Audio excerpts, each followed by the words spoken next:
Here we go. We have Jessicah Kurere joining us. She's the lead veterinarian working with Community Animal Health Initiative Program at Ewaso Lions, Vet in the Wild and Animal Care Center.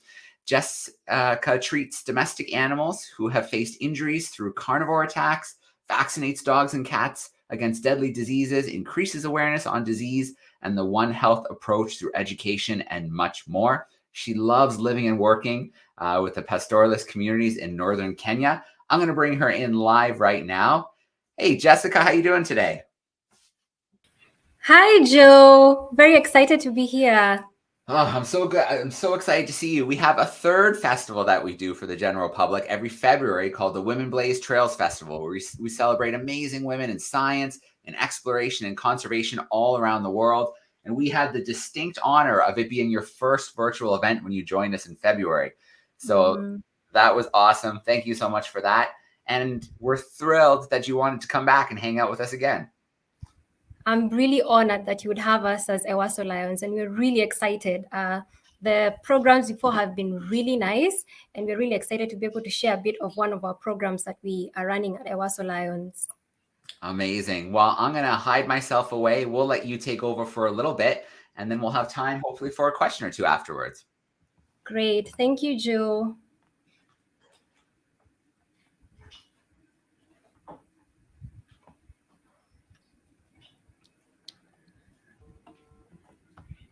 Okay. All right. I see it loading up. That's a good sign.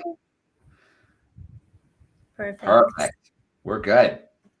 Great. So thank you so much for having us, Joe. We're really excited that we're able to come live from northern Kenya, and in Samburu, technology has really helped. And so we're really excited to share with you our work. My name is Jessicah Kurere, and I'm a veterinarian. I know many people, when they see Ewaso Lions and a veterinarian, most people quickly think about darting lions and running with rhinos. Well, it's all part of conservation, but mine is a bit of a unique role. One of the programs in Ewaso Lions, and our main focus is domestic dogs and cats to be able to conserve lions and other carnivores in northern Kenya. And so I'll tell you a bit about that.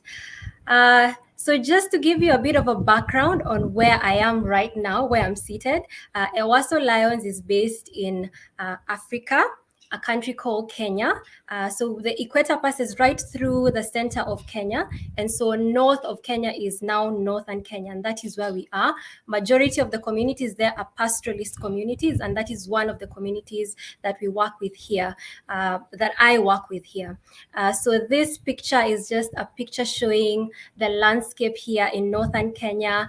And this river, I can literally see it when I'm seated here on my left, on my right, the Ewaso Nyiro River, and that is where we get our name, Ewaso Lions.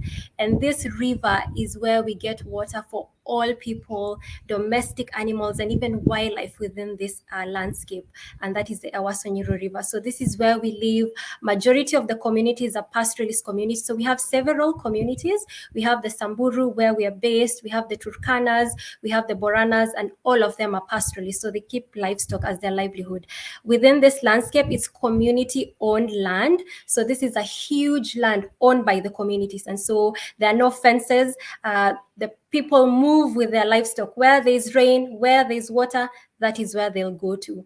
And within this land, we also have 3 national reserves. It has been set aside for wildlife, but majority of the land is community-owned land. And so the wildlife and the people are free to roam around through this landscape. And that is where I am right now in Samburu in northern Kenya. Just to talk a bit more about the community that I've mentioned, I've really emphasized that it's a pastoralist community. And so when I talk about pastoralist, I mean that it is their life, it is their livelihood, it is all that they know how to do. So it's very common to find an owner has maybe 1,000 sheep and goat and camels, and that is everything to them. And the pastoralist culture is actually what has been helping conservation going on within this landscape. And so they coexist together. So there's sheep, there's goats, there's camels. Their car is the donkey. So because they move quite a lot, we have permanent homesteads. But whenever there's a drought and there's rain in another area, they'll pack all their belongings and put it in the donkey, and they'll walk for kilometers away to where pasture is. And so this is their livelihood, pastoralism. And this is the Ewaso Nyiro, or on a close-up, and this is where we get our water. The community gets its water, and this is where the elephant comes to drink water. This is where the dogs come and drink water. This is where people come and drink water, and this is where everyone gets their water from the Ewaso Nyiro River. And so that's a bit about where we are and the community that we work with. Part of the community, other than the people and the livestock, is a very, very important group of people, and this is the dogs. So the dogs within this landscape, majority of the conflict between wildlife, specifically wild carnivores, and livestock comes from, when the lions come and attack the domestic animals. But for our area, 31% happens when the animals are out during the day herding, or when the animals are lost at night. So very rarely would they come to the manyatas, to their homes. And so the dogs play a very important role.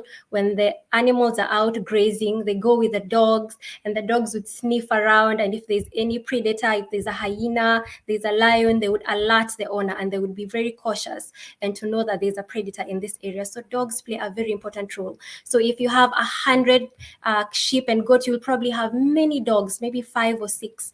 And then if you have less sheep and goat or camels, you'll probably have 1 or 2 dogs. So almost all homesteads have dogs. Another part of the communities are cats. So I did mention that there are permanent manyatas where people don't move. Those are the people who are left behind to look after the homestead, and cats are the companions that are left with the people. So they keep people company. They also keep the home okay, away from snakes and other rodents. And they're also a very important part of permanent homesteads within our ecosystem and within this community. So I've talked about people and dogs and cats, and most importantly, that is why Ewaso Lions exist, is about the wildlife, and particularly lions. So this is one of our lions, who's called Nanai. Nanai lives in Samburu National Reserve. As I mentioned, there are 3 areas set aside, and she lives there. But it's amazing how a very small percentage of the wildlife lives in those areas set aside for wildlife. In fact, in Kenya, 70% of the wildlife live outside those parks and reserves. And so they live with communities, they live alongside people. And so on my right, just under where I'm actually seeing the Ewaso Nyiro River, we have a group of lions, as a pride of 6, and they live there and they call it their home outside the National Reserve. And so Ewaso Lions exist to promote coexistence. The community here have lived way beforehand. They have coexisted with the wildlife. And so Ewaso Alliance is just now trying to continue promoting that coexistence between the people and the domestic animals and the wildlife. And so that is our work. It's amazing how the pastoralist culture has encouraged, conservation. The women here believe that the wildlife belong to them. And in their creation story, they believe that long ago, the livestock that now is the sheep and goat was the lions and the elephants, and they were custodians. The women were custodians of it, and so it's part of their culture and how they've lived with the wildlife since before. Unfortunately, in this landscape, things are changing. The wildlife, and specifically lions, are facing quite a lot of challenges. One of the challenges, this is a picture I took of just a location here called Loijuk. As you can see, there is no grass.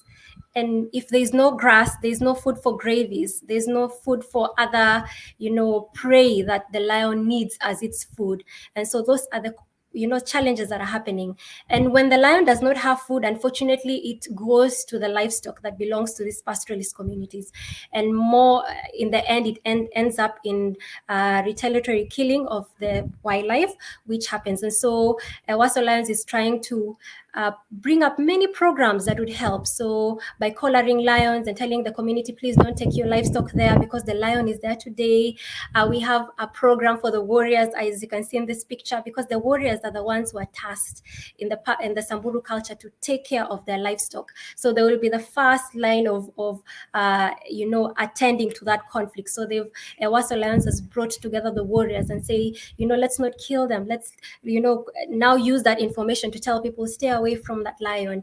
And we have Monteli right at the center, working with women. And in fact, the women are actually doing now work in terms of restoring the land and planting grass. So things are changing in our approach to reaching to these needs that are occurring within this ecosystem, including the drought and lack of pasture, and now dealing with the community and encouraging the pastoralist culture that enables coexistence.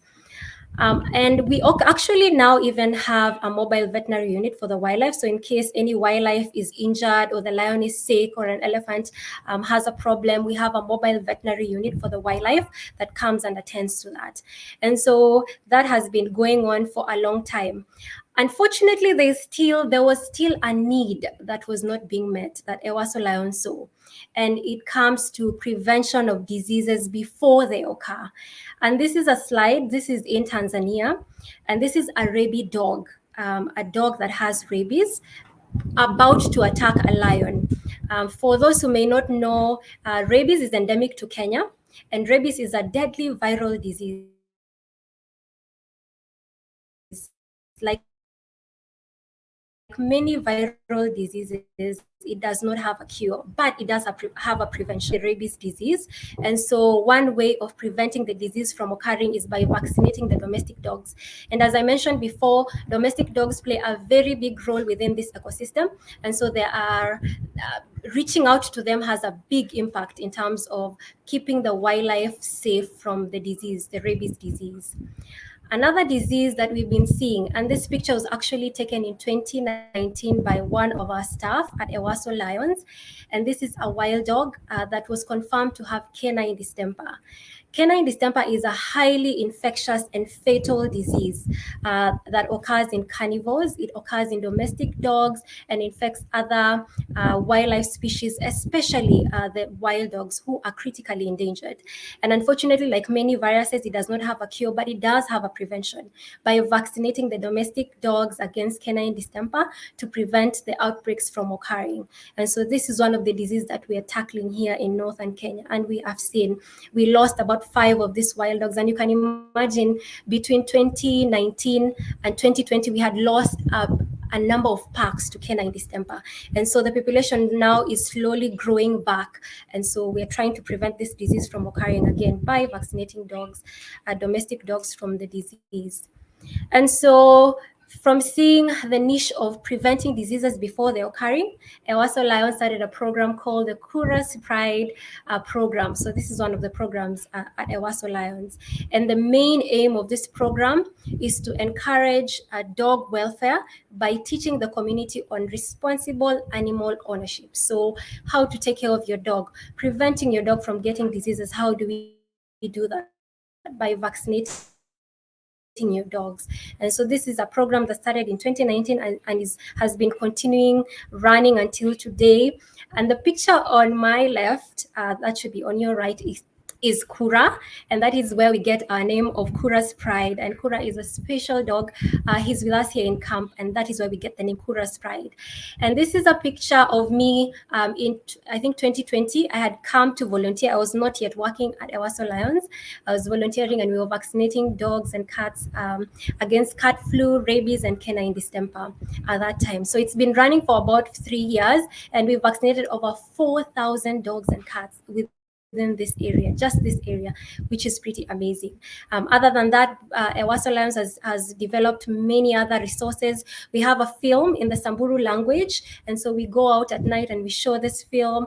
We have posters on rabies that is in Samburu language. We have posters on canine distemper that is in Samburu language, and this has really helped thanks to this program.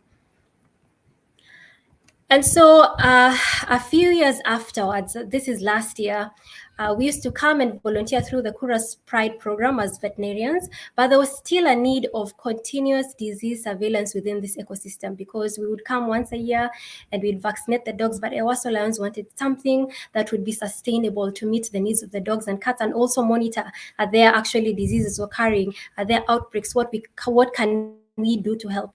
And through that thought and concern, a program called the Community Animal Health Initiative grew out of Kuras Pride. And when I translate this is in Samburu, it's Ramat Ildain Osion Poke. It just means treating dogs and other domestic animals. And so that is why we have a mixture of domestic animals and wildlife at the bottom picture of this logo of our program. And so we have 4 main objectives within the Community Animal Health Initiative. One of them is dealing specifically with dogs. So we treat them in case they are sick. We vaccinate them against diseases that I mentioned. We also provide population control services so that they are able to have a manageable number to prevent a big number of stray dogs. Another objective is, so within Kenya, if your animal is injured and it dies, the Kenya Wildlife Service compensates you for that animal that you have lost, your domestic animals. But unfortunately, when it's injured, there's really no one coming to attend to it. And so that is part of my work under the Community Animal Health Initiative. So if someone calls and they say their donkey has been attacked by a lion and has injuries, I rush and go and help them. And that is part of my work. Another really important role that I have in the Community Animal Health Initiative is disease surveillance. So my place is between the interface between wildlife, domestic animals, and people. And so I'm an in-between, looking, are the gravies sick? Are the donkeys sick? Could there be something that is popping from one side to the other? Are the domestic animals sick? Could the wild dogs also be sick, or the lions? So my work is working at the interface between wildlife and domestic animals and linking up with the wildlife veterinarian in this area and just alerting them that there could be an outbreak of a disease going on as I treat the domestic animals. And so the Community Animal Health Initiative does not work alone. We work as a team and with other partners. Animal Care Center and Vet in Wild are local organizations within our country run by 2 local veterinarians, who I'll talk about a bit in the next slide. But we also work in conjunction with the county government, the veterinary department, because it is their mandate within the Kenyan Constitution to deliver veterinary services. And so we work closely together with them to be able to give the services to this community. And so this is part of a team. I do not work alone, which is pretty good. I have a team that I can rely on. I mentioned about Vet in Wild. Dr. Stephen Chege is the founder and director of Vet in Wild. He has had quite a big, over 20 years of experience working with wildlife within Northern Kenya. And he's actually currently practicing as a private wildlife veterinarian here. And so he's really resourceful to us. Dr. Mosin is the founder and director of Animal Care Center. He has over 20 years of experience when it comes to small animal practice. So he really helps us in terms of managing the diseases, in terms of veterinary supplies. So when I'm here in Northern Kenya, it's quite far. It's about 8 hours away from Nairobi, our capital city. And so I don't have to worry about drugs. Dr. Mosin already plans that and gets them to me here, which really helps. You may all know of Shivani, Dr. Shivani, and you've heard of Kura and Nanyori. So they are based here with me, and they work with me every day to ensure our project is smoothly running and is working together in tandem with other programs within Ewaso Lions. And Solomon here is now, I literally work with him every day in our vet car. It's usually me and Solomon working together, moving around Northern Kenya in our mobile vet unit for domestic animals, reaching out to the community. And so this is how our mobile vet unit looks like. Because it's a pastoralist communities and the land is vast, so we move around with our car throughout the areas, setting up neutering camps, reaching out in case there's an emergency.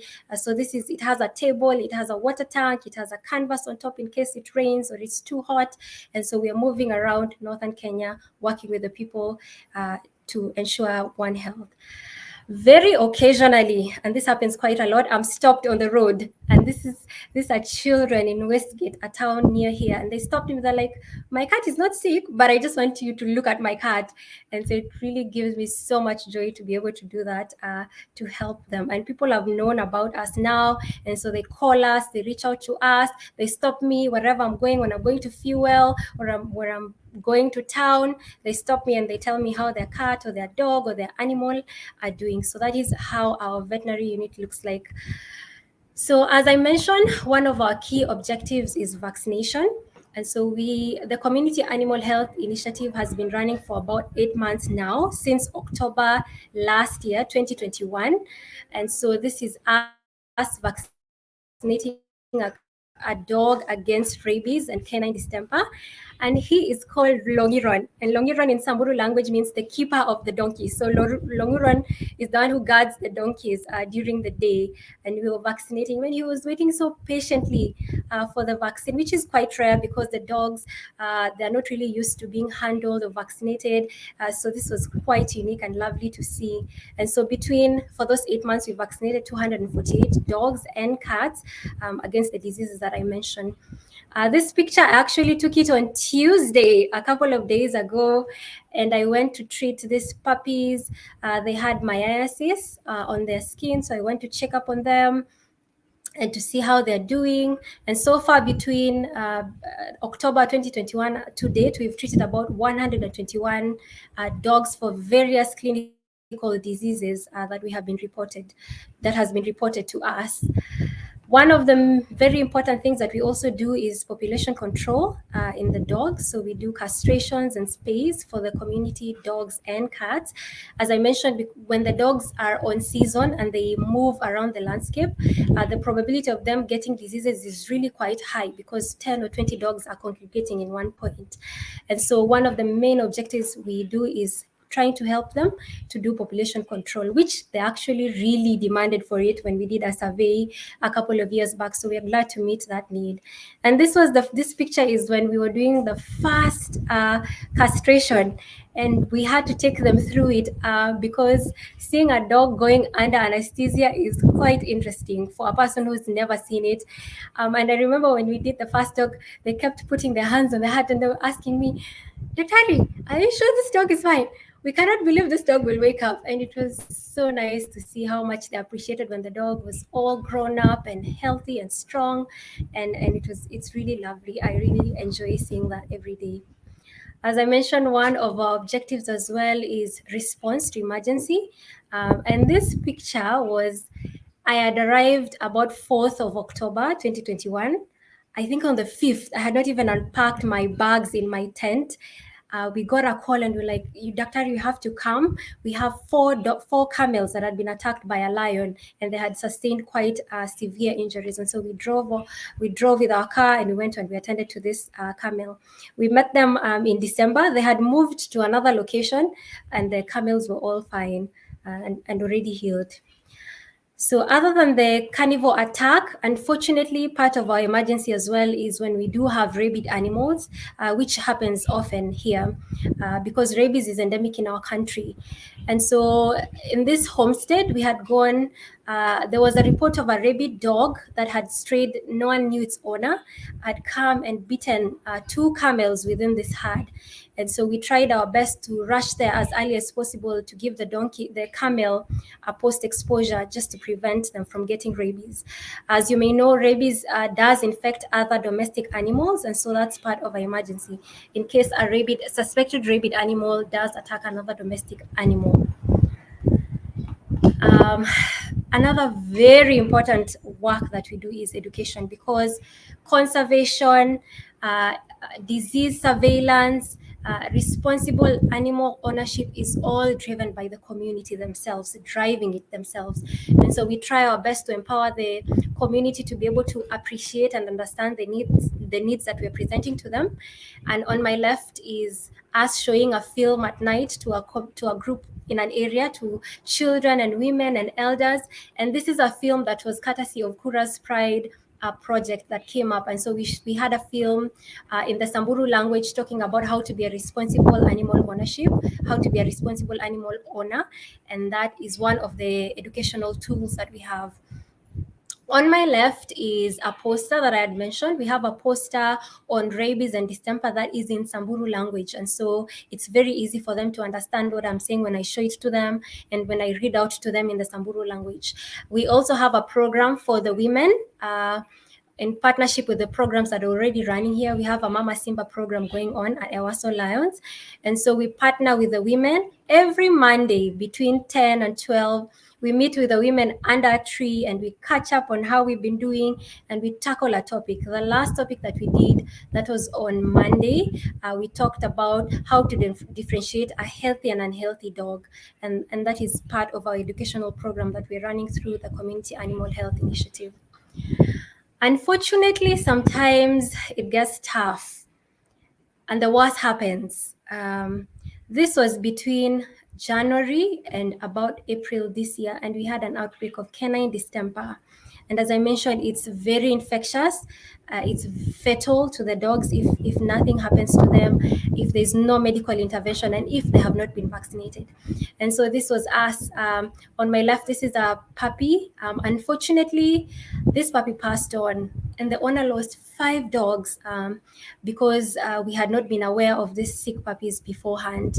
And unfortunately, we did our best, but there's nothing we could be able to do other than that. And on my left, this is Solomon. We had done back to back about 3 months of just moving around Manyatas, everyone calling us to be able to attend to their dogs, and we were exhausted. And I am so grateful because that outbreak showed us and showed the community how much this project was so much needed. And we had about 115 cases reported. We managed to attend 87 dogs, a team of 2 with 1 car. And we feel very privileged when we see those dogs right now healthy and alive. And even as we plan for our next vaccination campaign in a few months to be able to protect these dogs against this disease. This was just the other day. This was on Thursday. Just next to the Ewaso Nyiro River, we went for a game drive and we got to see these lions, and it was so exciting to see the impact of the work that we have, that we are able to protect them from diseases and seeing them healthy. This is a group that I mentioned. There are 5 lions living just right next to our tent, our camp, not too far from us. And these are puppies that were just about barely a few months old, and we were so excited to see them peeping and seeing how healthy they are and the impact of our project to their health. And it's really amazing how much this project has been much needed to them. Whenever we hear of wild dogs moving around, we are so excited because we know we had an outbreak between January and April, and we were so worried. We did not know whether the wild dogs would be affected. We did not know where they are. We did not know whether canine distemper had reached out to them. We did our best with the wildlife mobile unit, and we tried our best to contain the outbreak. And just a few days ago, the lion monitoring team told me that they had wild dogs not too far from our camp, and we were so happy that we were able to protect them and to protect domestic dogs from deadly diseases like canine distemper. And so just to wrap it up, it gives me so much joy every day to work with this community and to see them now coming to me and telling them, hey, my vaccination is due. You need to come and vaccinate my dog against rabies and distemper. Or seeing the collars that we gave them many years back through the Kuras Pride program, still there. And it gives me so much joy to see the dogs healthy and to see the impact of our project, not only to the dogs, to the community, but to the wildlife. And so I'll end it at that. Thank you so much for listening to me. Please write to us at ewasolions.org, at justkurere@gmail.com, and you can be able to see our work as we progress with our project. So thank you so much. All right. Well, Jess, thank you so much for another great presentation. What really always shines through is how much you love what you do and how passionate you are about the work that you're doing. I really do enjoy my job. I am one of the lucky few. Absolutely. If you can turn your passion into your job, then it doesn't feel like work every day. For sure. Very cool. Well, I love the pictures of, you cruising around in that mobile unit where you can pull right up. It makes it so much easier for people. They don't have to travel. You come right to their door. And those stories you shared of people, excited to see you in the community, reminding you it's time to vaccinate their dog or their cat. I imagine it wasn't always like that. Was it kind of a gradual, get the trust of the community? Oh, yes, it was. It was very gradual. It started with a survey first, trying to see whether they actually see it as a need in 2019. And 98% of the concerns that the community owners said is diseases is a major problem. And so through that, now seeing if it's actually a need for them and they need it, Kuras Pride Now program started out. But the project, it took time, thanks to the amazing work that Ewaso Lions has been doing. That really helped the project have a very firm base because they know of our work, they know of our love for the wildlife, and now they know our concern and why we actually have a program for dogs. dogs to be able to protect our wildlife. So it was a slow process of them trusting us and even trusting me when I came at first, especially seeing a woman. So it was quite interesting for them to see, is this going to actually happen? So it was a slow process, but patience and gaining their trust and asking for their opinions is very important for them to see it's actually our project, not my project or our Alliance project. Yeah, absolutely. I love the logo that you shared with the domestic animals looking at the wild animals. And I think when we think of Africa, we don't always think about the domestic animals. Sometimes we think about the cows because we think about the human wildlife conflict there, but we don't think about all the dogs and cats that are bordering the reserves, that are bordering the national parks, and how important it is for their health because they are going to interact with those wild animals, those wild species. So, I mean, Sure. the work you're doing is so impressive. I think you said 4,000 vaccinations. Yes. And Oh, that is absolutely. as at last year. So we are planning our vaccination for this year, 2020. Absolutely amazing. So I think to end off today, what's next for the program? What would you like to see happen next? As I did mention, this area is a huge landscape of animals and people and wildlife moving for thousands of kilometers. And so our project is currently within one conservancy. And what I look forward to most is us expanding, because for us to be able to control rabies, we need to at least reach 70% of the dog population. And now that is like a drop in the ocean. But this is the beginning. So I look forward to having many more vet units, having a team of veterinarians, not only one, having more cars moving and reaching out to the pastoralist communities wherever they'll be moving to, at least reaching to at least 70% of the population of dogs within this area. All right. Well, a drop in the ocean creates a ripple, and yours is a pretty For big drop. sure. You're doing amazing work. USO Thank Lions is you. doing amazing work. I shared the link down there at usolions.org if you want to check out more on the website. Of course, if you would like to donate to help keeping this amazing work happening, that's the spot to do it. That's the spot to find more. Jessicah, thank you so much for joining us twice this year, hanging out with us in 2 festivals. It was great to see you, and it's great to see the program continuing to grow, and I'm sure inspire a lot of people. Thank you so much, Joe, for having us. We're really privileged to be here. Thank you. All right. Have a great Sunday. Happy World Biodiversity Day, and we'll talk Thank you soon. so much. Thanks, Thank Jess. you. Take care. Thank you.